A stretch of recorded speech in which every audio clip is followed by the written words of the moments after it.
నగదు తక్కువ బంగారం ఎక్కువ. BNR golden diamonds, Vijayawada, Bengaluru, Vizag. ఏదైతే తమిళనాడు ఎలక్షన్ రిజల్ట్ చూసిన తర్వాత ప్రతి ఒక్కరికి కూడా అనిపిస్తుంది. ఎందుకంటే నేషనల్ ఛానల్స్ కావచ్చు, ఎగ్జిట్ పోల్స్ కావచ్చు, లేకపోతే సర్వే సంస్థలు కావచ్చు, అంటే లోకల్ మీడియా సంస్థలు కూడా చాలా వరకు కూడా డిఎంకే మళ్ళీ అధికారంలోకి వస్తుంది. రెండోసారి మళ్ళీ అధికారంలోకి వచ్చేది డిఎంకే పార్టీయే. ఎందుకంటే టీవీకే 3వ స్థానంలో మాత్రమే నిలుస్తుందని చెప్పారు. కానీ ఒక్కసారిగా మార్నింగ్ రిజల్ట్ వచ్చే ముందు కావచ్చు, లేకపోతే ఒక 1 వీక్ నుంచి 10 డేస్ నుంచి దాదాపు 1 మంత్ నుంచి కూడా విజయ్ ఫాదర్ ఇంటర్వ్యూ ఎప్పుడైతే మనం చెన్నైలో చేసామో అప్పటి నుంచి ఏదైతే మనం ఓటర్స్ దగ్గరికి వెళ్ళి టీవీకే పార్టీ గురించి కావచ్చు, విజయ్ గురించి కావచ్చు, విజయ్ వ్యక్తిగతం గురించి కావచ్చు అడిగిన ప్రతి ఓటర్ కూడా ఏం చెప్పారు అంటే డెఫినెట్ గా మేము మార్పు కోరుకుంటున్నాం, విజయ్ మాకు సీఎం గా కావాలని కోరుకుంటున్నాం. ఎందుకంటే విజయ్ని సీఎం గా ఎందుకు కోరుకుంటారు అనే దానికి చాలా సమాధానం ఉన్నాయి. అంటే డిఎంకే పార్టీని ఎందుకు అధికారంలోకి రాకూడదు అనుకుంటున్నారు అనే దానికి కూడా చాలా కారణాలు ఉన్నాయి. ఎందుకంటే మీరు చూశారు, ఆ పార్టీ వచ్చిన తర్వాత ఒకవైపు సినిమా ఇండస్ట్రీ కావచ్చు, లేకపోతే సినిమాలు రిలీజ్ కాకుండా వాళ్ళే మొత్తం ఆధిపత్యం చెలాయిస్తున్నారని ఒక కోపం కావచ్చు, ఇంకొక పక్క యాంటీ గవర్నమెంట్ అంటే వాళ్ళు చేసిన చాలా హామీలు కూడా నెరవేర్చలేకపోయారు. అంటే కుటుంబ ఆధిపత్య పోరు ఎక్కువైపోయింది. సో కుటుంబ ఆధిపత్య పోరుతో ఏ నాయకులు కూడా అంతగా హ్యాపీగా లేరు. అంటే నియోజకవర్గాల్లో కూడా పెద్దగా డెవలప్మెంట్ లేదు. ఇలాంటివి చాలానే ఉన్నాయి. అంటే డిఎంకే పార్టీ ఒక్కటే కోరుకుంది అనమాట. అంటే ఇక్కడ జయలలిత తర్వాత మాకు ఇంకా వ్యతిరేకంగా వచ్చే పార్టీ అయితే ఏది లేదు. సో ఏడీఎంకే కేవలం 50 సీట్లు 60 సీట్లకు మాత్రమే పరిమితం అవుతుంది. ఇంకా డిఎంకేకి ఎవరు కూడా ఎదురులేదు. రెండోసారి కూడా చాలా 150 నుంచి 170 సీట్లతో మేము అధికారంలోకి వస్తారని చెప్పేసి స్టాలిన్ పదే చెప్పారు. కానీ విజయ్ ఒకటే నినాదంతో ప్రజల్లోకి వెళ్ళారనమాట. ఒకవైపు ఇండస్ట్రీ సపోర్ట్ లేకపోయినా, ఒకవైపు అతను నమ్ముకున్న వాళ్ళ సపోర్ట్ లేకపోయినా, ఒకవైపు కట్టుకున్న భార్య సపోర్ట్ లేకపోయినా మీరు చూసే ఉంటారు. ఎలక్షన్స్ కి దాదాపు ఒక 1 వీక్ ముందే సో క్లియర్ గా నా భర్త దగ్గర నుంచి నేను విడాకులు కోరుకుంటున్నాను, నా భర్త వేరే వాళ్ళతో సో సహజీవనం స్టార్ట్ చేశారు అని ఆయన క్యారెక్టర్ మీద కూడా చాలా మంది మాట్లాడారు. సో అయినప్పటికీ కూడా తమిళనాడు ప్రజానికం అవేమీ పట్టించుకోలేదు. కేవలం మార్పు మాత్రమే కోరుకుంది. ఆ మార్పు ఎందుకు కోరుకుంది అనేది కూడా ఒక్కసారి ఓటర్స్ అడిగి తెలుసుకుందాం. వెళ్దాం ప్లీజ్. ప్రస్తుతం చెన్నైలో ఉన్నానన్నమాట. సో ఫస్ట్ నుంచి కూడా సుమన్ టీవీ ప్రెడిక్ట్ చేస్తూనే ఉంది. ఎందుకంటే నేషనల్ మీడియాస్ కూడా ఎవరు కూడా విజయ్కి అనుకూలంగా ఒక్కళ్ళు కూడా ఎగ్జిట్ పోల్స్ కావచ్చు, లేకపోతే సర్వే సంస్థలు కావచ్చు, ప్రతి ఒక్కళ్ళు కూడా డిఎంకే మళ్ళీ రెండోసారి అధికారంలోకి వస్తుందని చెప్పారు. కానీ ఎవ్వరు కూడా విజయ్ అధికారంలోకి వచ్చే అవకాశాలు ఉన్నాయి, విజయ్ 100కు పైగా సీట్లు చేజిక్కించుకునే అవకాశం ఉందని కూడా ఏ నేషనల్ మీడియా కూడా చెప్పలేకపోయింది. కానీ సుమన్ టీవీ ఫస్ట్ నుంచి చెప్తుంది, దాదాపు 3 నెలల నుంచి చెప్తుంది. సో ప్రజలందరూ కూడా మార్పు కోరుకుంటున్నారు, విజయ్ని సీఎంగా చూడాలనుకుంటున్నారు. సో అంటే ఎవరికి ఎక్కలేదు అసలు. ఫస్ట్ ఆఫ్ ఆల్ అంటే డిఎంకే ఏం ఆలోచించిందంటే జయలలిత తర్వాత మమ్మల్ని అనగదొక్కే పార్టీ రావడం చాలా కష్టం తమిళనాడులో, మళ్ళీ మేమే వస్తాం అన్న ఒక ధీమాతో ఉన్నారు. కానీ విజయ్ యొక్క సత్తాని వాళ్ళు పసిగట్టలేకపోయారు. తీరా చూస్తే లాస్ట్ లో క్యాండిడేట్స్ కూడా దొరకడం కొంచెం కష్టమైంది టీవీకేకి చెప్పాలంటే. కానీ విజయ్ ఒకే ఒక్క ఎజెండాతో ప్రజల్లోకి వెళ్ళారనమాట. ఖచ్చితంగా మార్పు కోరుకుంటున్నారు కాబట్టి నాలాంటి ఒక నాయకుడు తమిళనాడు కావాలి అని చెప్పుకుంటూనే వచ్చారు. ఎందుకంటే విజయ్కి చెప్పాలంటే ఏ సినిమా ఇండస్ట్రీకి సంబంధించిన వ్యక్తి కూడా సపోర్ట్ చేయలేదు, ఎలాంటి రాజకీయ నాయకులు సీనియర్ నాయకులు కూడా సపోర్ట్ చేయలేదు. మీరు ఒక్కసారి ఆలోచిస్తే డిఎంకే పార్టీలోకి విజయకాంత్ గారు వైఫ్ ప్రేమలత గారు కావచ్చు, కమల్ హాసన్ గారు కావచ్చు, అంటే ప్రతి ఒక్కళ్ళు కూడా విజయ్ మీద చెప్పాలంటే ఫైట్ చేశారని చెప్పుకోవచ్చు. బట్ విజయ్ ఒకే ఒక్క ఫైట్ చేశాడు. ఏం ఫైట్ చేశాడంటే మన మార్పు మనం తెచ్చుకోకపోతే చాలా కష్టం, తమిళనాడు మళ్ళీ ఇంకొక 20-30 సంవత్సరాలు వెనక్కి వెళ్ళిపోతుంది. అధికార దాహంతో వాళ్ళ కుటుంబం ఆధిపత్యంతో తమిళనాడుని అతలాకుతలం చేస్తున్నారు. సినిమా ఇండస్ట్రీ కూడా చెప్పాలంటే రిలీజ్లు వాళ్ళ చేతుల్లోనే ఉన్నాయి. బట్ ఎలాంటి షేర్లు ఇవన్నీ కూడా వాళ్ళ చేతిలో ఉన్నాయి. కానీ ఎవ్వరూ కూడా సినిమా ఇండస్ట్రీకి సంబంధించిన వాళ్ళు మనల్ని ఇబ్బంది పెడుతున్నారు, మనం ఇండస్ట్రీలో ఉన్న వాళ్ళం ఒక్కసారిగా విజయ్కి సపోర్ట్ చేయాలన్న ఆలోచన అయితే ఒక్కరికి కూడా రాలేదు. కేవలం త్రిష మాత్రమే విజయ్కి సపోర్ట్ ఉన్నారని చెప్పుకోవచ్చు. అండ్ చెప్పాలంటే ఒక రకంగా త్రిషను కూడా మధ్యలోకి లాగి, అంటే ఎలక్షన్స్ ఒక 1 వీక్ ముందునంగా సో సంగీత గారితో విడాకులు ప్రోగ్రామ్ ఒకటి పెట్టించి, లేకపోతే విజయ్ నాకు అన్యాయం చేశాడు, సో త్రిష వల్ల మేము విడిపోతున్నాము అని రకరకాల కథనాలు ఆమె మీద ప్రచురించడం జరిగింది. అట్ ది సేమ్ టైం ఆ టైంలో కూడా విజయ్ అదరబోలేదు. విజయ్ నమ్ముకుంది ఒకటి.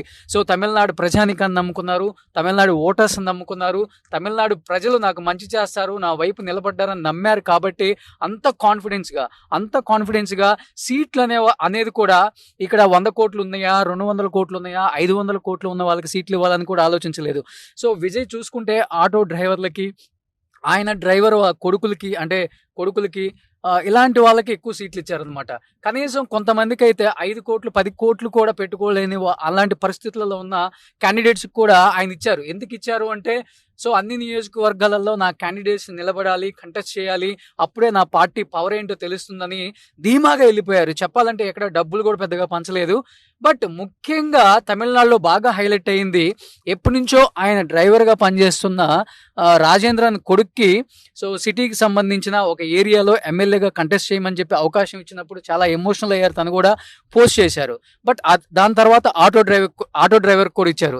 చెన్నైలోకి నేను వచ్చే ముందు నాకు రెగ్యులర్గా వచ్చే డ్రైవర్ కాకుండా నా పక్కన కూర్చున్నారు ఇప్పుడు ఈ అన్న వచ్చేసరికి ఏదైతే విజయ్ డ్రైవర్ ఉన్నారో వాళ్ళకి ఫ్యామిలీ అండ్ ఎవరైతే వాళ్ళ కొడుకు ఇచ్చారో తనకి మంచి ఫ్రెండ్. అన్న చెప్పండి, ఫస్ట్ ఆఫ్ ఆల్ ఎలా అనిపిస్తుంది? మీకు తెలుగు తెలుసు కదా? తెలుగు తెలుసు. నమస్తే సార్. నమస్తే. నేను గత 30 సంవత్సరాలుగా చెన్నైలో బండి తోలుతున్న డ్రైవర్ కొన్నాను సార్. నేను విజయ్ సార్ కూడా చాలా షూటింగ్ లో డ్రైవ్ చేసిన సమయాలు ఉంటాయి సార్. ఇప్పుడు విజయ్ గారికి డ్రైవర్ కూడా చేశారు మీరు? డ్రైవర్ కూడా షూటింగ్ టైంలో కొద్దిసేపు చేస్తున్న సమయాలు ఉన్నాయి సార్. ఇప్పుడు నిజంగా డ్రైవర్ కి కొడుకు ఒకరికి సీట్ ఇచ్చి గెలిచారంటే అది చాలా పెద్ద విషయంగా ఉంది సార్. చాలా సంతోషంగా ఉంది. పాత చెన్నై, ఓల్డ్ చెన్నై ఏరియాలో ఒక ఆటో డ్రైవర్ కి వచ్చి ఆయన కూడా లీడింగ్ గెలిచే ఒక పొజిషన్ లో ఉన్నారు. ఇది కూడా చాలా సంతోషంగా ఉంది సార్. విజయ్ గారికి పర్సనల్ డ్రైవర్ రాజేంద్రన్ గారు అయితే షూటింగ్స్ లో ఎక్కువ భాష అన్న వెళ్తుంటారు. సో భాష అన్న కూడా చెప్పాలంటే ఫ్యామిలీ అని చెప్పుకోవచ్చు. సో విజయ్ గారికి భాష అన్న కూడా పర్సనల్ ఒక ఫ్యామిలీ లాగే, ఒక డ్రైవర్ లాగే. అన్న అనిపించిందా అంటే మా డ్రైవర్ కులానికి సంబంధించిన వాళ్ళకి మా డ్రైవర్ కమ్యూనిటీలో ఇస్తున్నారు, డెఫినెట్ గా భాష గారు మిమ్మల్ని కూడా కంటెస్ట్ చేయమన్నారు విజయ్ గారు? నిజంగా ఆ పరిచయం ఉండుంటే చెప్పేవాళ్ళు తప్పకుండా, కానీ పరిచయం అంత లేదు. సార్ గారు ఆయన డ్రైవర్ కొడుకు ఇచ్చిందే పెద్ద విషయం. వచ్చే రాబోయే రోజుల్లో కూడా చాలా సింపుల్ అయిన క్యాండిడేట్స్ ని ఇస్తారని చాలా సంతోషంగా ఉంది సార్. సో భాష అన్న, మీరు విజయ్ గారికి రెగ్యులర్ గా షూటింగ్స్ కి డ్రైవర్ గా వెళ్తారు కాబట్టి పక్కన కూర్చున్నప్పుడు ఎలాంటి విషయాలు డిస్కస్ చేస్తారు అసలు? షూటింగ్ లో ఉన్నప్పుడు విషయాలన్నీ ఏం డిస్కస్ ఉంటుంది సార్. పికప్ డ్రాప్ ఉంటుంది మనకు. అంతే, నమస్కారం అంటే నమస్తే అంటారు, అంతే అంటారు. అంటే కామన్ గా పీపుల్ ఎలాంటి ప్రాబ్లం ఫేస్ చేస్తున్నారో అలాంటివి డిస్కస్ చేస్తారా? అలాంటివన్నీ మన దగ్గర డిస్కస్ చేస్తే సైలెంట్ మ్యాన్ కామ్ గా ఉంటారు సార్. అంతే, పని కోసం చూస్తారు, హాయ్ అంటారు, అంతే సార్. ఎందుకని తమిళనాడు ప్రజలు ఇంత భారీ మార్పు కోరుకుంటున్నారు అన్న అసలుకి? అంటే మార్పు, అమ్మగారు జయలలిత అమ్మగారి తర్వాత ఏడీఎంకే లో మంచి లీడర్ లేక డిఎంకే ఇచ్చారు. కానీ డిఎంకే వచ్చిన తర్వాత కూడా అంటే వీటి వరిని, గ్యాస్ అని చిన్న కొద్ది విషయాలన్నీ రేట్లు కొద్దిగా ప్రజలకు పట్టించుకోవడం తక్కువ చేశారు. అందుకోసం కామన్ మ్యాన్స్ రావాలా అనే విజయ్ ఒక కోరికతో బాగా సపోర్ట్ చేశారు సార్ కామన్ పీపుల్స్ కి. దానివల్ల విజయ్ గారు ఇవాళ మంచి పొజిషన్ కి ఒక 113 సీట్ల దాకా లీడింగ్ లో వస్తున్నారు. చాలా సంతోషం సార్. సో అంటే చెన్నై సిటీలో కావచ్చు, లేకపోతే బయట ఉన్న రూరల్ ఏరియాలో కావచ్చు, ఎక్కువ మాస్ పీపుల్ విజయ్ కి ఓట్ చేస్తారు, క్లాస్ పీపుల్ ఎక్కువ డిఎంకేకి ఓట్ చేస్తారు. గెలవటం కష్టం, డిఎంకేనే మళ్ళీ అధికారంలోకి వస్తుందని చెప్పి ఎగ్జిట్ పోల్స్ కావచ్చు, లేకపోతే సర్వే సంస్థలు కావచ్చు, మిగతా నేషనల్ మీడియా కావచ్చు, ప్రతి ఒక్కరు కూడా విజయ్ ఓడిపోతారనే చెప్పారు. కానీ ఇంత విజయం ఎక్స్పెక్ట్ చేశారా తమిళనాడు ప్రజలు? ఎక్స్పెక్ట్ చేశారు సార్. ప్రజలు ఒక మార్పు రావాలని కంపల్సరీగా ఎక్స్పెక్ట్ చేశారు. కానీ ఎవరు బయట పడలేదు. వాళ్ళు ఓటరు ఒక హక్కు ఉపయోగించుకొని సార్ గారికి సంతోష పెట్టారని చెప్పాలా. నిజంగా ఇది మాస్ పీపుల్ అనే కాదు, క్లాస్ పీపుల్ అనే కాదు, అందరూ విజయ్ రావాలని కోరుకున్నారు. రూరల్ సైడ్ అయినా కానీ సిటీ సైడ్ అయినా కానీ సిటీలో 14 సీట్లు ఉండే 14 పక్కన డిస్టిక్ చెన్నై డిస్టిక్ పక్కనే చెంగల్పేట డిస్టిక్ ఉంది, కాంచీపురం డిస్టిక్ ఉంది.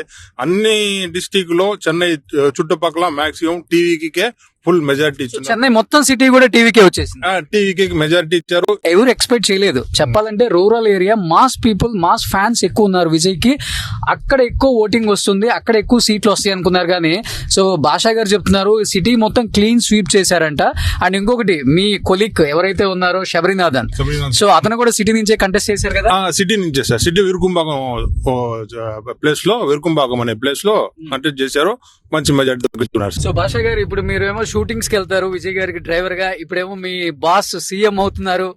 కళ్ళల్లో ఒక పక్కన ఆయన కనపడితే ఆయన ఫేస్ చూడొచ్చు, అసలు కళ్ళల్లో నీళ్ళు ఆయనకి ఎలా అనిపిస్తుంది సార్? చాలా చాలా సంతోషం సార్, నిజంగా ఇది అనుకోలేదని ఒక ఇది సార్. చాలా చాలా సంతోషం సార్, దాన్ని ఇంక ఎలా చెప్పాలని అర్థం లేదు సార్. సో ఏడ్ చేశారు సార్, నిజంగా సార్.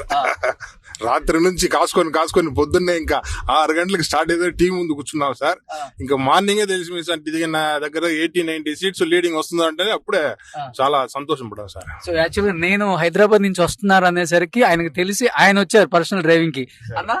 అవును సార్, తప్పకుండా సార్. మీడియాలో మనం ఎలాగా అక్కడ విజయ్ సార్ ఇంటి దగ్గర పార్టీ ఆఫీస్ దగ్గర మీరు వెళ్తారని, నేను కూడా ఛాన్స్ దొరికితే చూడొచ్చని ఒక దీంతో మీతో వస్తున్నాను సార్. చాలా సంతోషం. ఈ టైంలో ఇప్పుడు చూస్తే ఆనందంగా ఉంటుంది మాతో పాటు. అంటే మీకు తెలిసిందే కదా, అంటే తమిళనాడులో చెప్పాలంటే చాలా డౌన్ టు ఎర్త్ ఉంటారు నాయకులు. ఇక్కడ మనకి ఒక ఎమ్మెల్యే వెళ్తున్నారు అంటే చాలా సింపుల్ గా వెళ్తారు. మన దగ్గర కార్పొరేటర్ వెళ్తున్నారు అంటేనే మినిస్టర్ వెళ్ళిపోతున్నారు అన్న ఫీలింగ్ ఉంటది. బట్ తమిళనాడులో సింపుల్ సిటీ నాకు బాగా నచ్చుతుంది. ఇంకొకటి ఫస్ట్ అన్న చెప్పినట్లుగానే తమిళనాడు ప్రజలు ఇంత భారీ మార్పు ఎందుకు కోరుకున్నారు అనే దానికి కూడా చాలా కారణాలు ఉన్నాయి. తర్వాత మాట్లాడొచ్చు. డిఎంకే మనం స్టాలిన్ గారి ఇంటి దగ్గరకు కూడా వెళ్తాం. ఫస్ట్ అయితే మనం టీవీకి ఆఫీస్కి వెళ్తాం. అక్కడ శ్రేణులు అసలు వాళ్ళ కోలాహలం, వాళ్ళ ఎంజాయ్మెంట్, వాళ్ళ ఎమోషనల్ మూమెంట్స్ చూడాలి ఫస్ట్ ఆఫ్ ఆల్. అండ్ అలానే ఎస్ఏ చంద్రశేఖర్ గారు, విజయ్ గారు ఫాదర్ మనకి 3 months బ్యాక్ ఇంటర్వ్యూ ఇచ్చారు. ఆయన చాలా గట్టిగా చెప్పారు విజయ్ చాలా స్ట్రాంగ్ గా ఫైట్ చేస్తున్నారు, సింగిల్ గా ఫైట్ చేస్తున్నారు.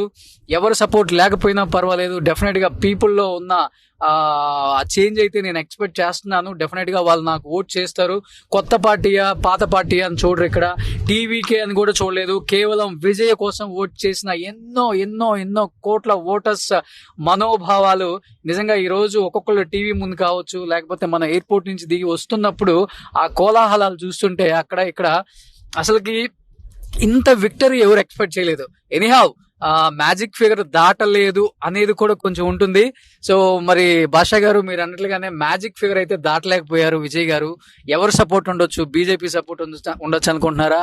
ఏడీఎంకే నుంచి కొంతమంది బయటకు వస్తారనుకుంటున్నారా? లేకపోతే కాంగ్రెస్ నుంచి కొంతమంది బయటకు వచ్చి విజయ్ సీఎం అని చేసి డెఫినెట్ గా టీవీకే గవర్నమెంట్ ఫామ్ చేస్తుంది అనుకుంటున్నారా?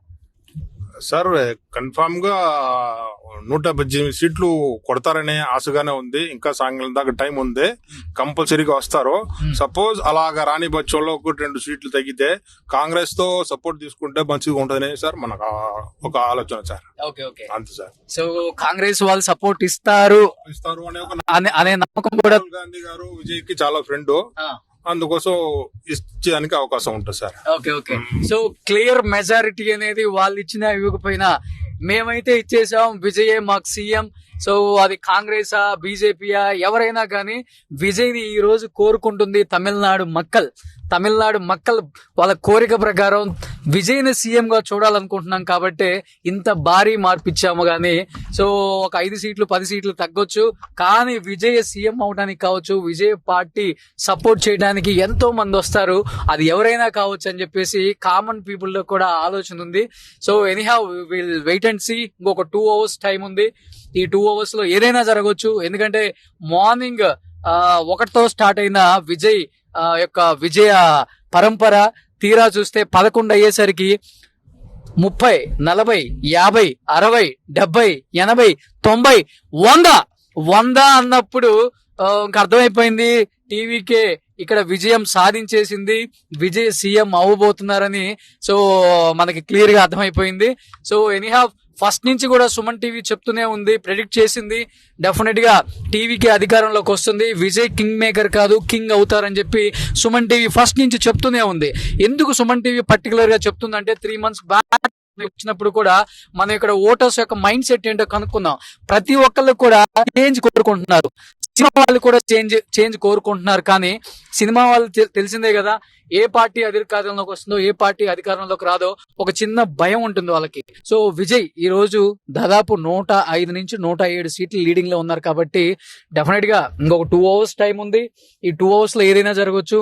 118 వచ్చి టీవీకే సింగిల్ పార్టీగా కూడా గెలవచ్చు అనేది కూడా కొన్ని అంచనాలు కూడా కనపడుతున్నాయి. కాబట్టి సో మనం టీవీకి ఆఫీస్కి వెళ్తాం, అక్కడ గెలిచిన ఎమ్మెల్యేలు ఉన్నారు, పార్టీ శ్రేణులు ఉన్నారు, విజయ్ ఫ్యామిలీ ఉన్నారు, వాళ్ళతో ఒక్కసారి మాట్లాడదాం. So thank you.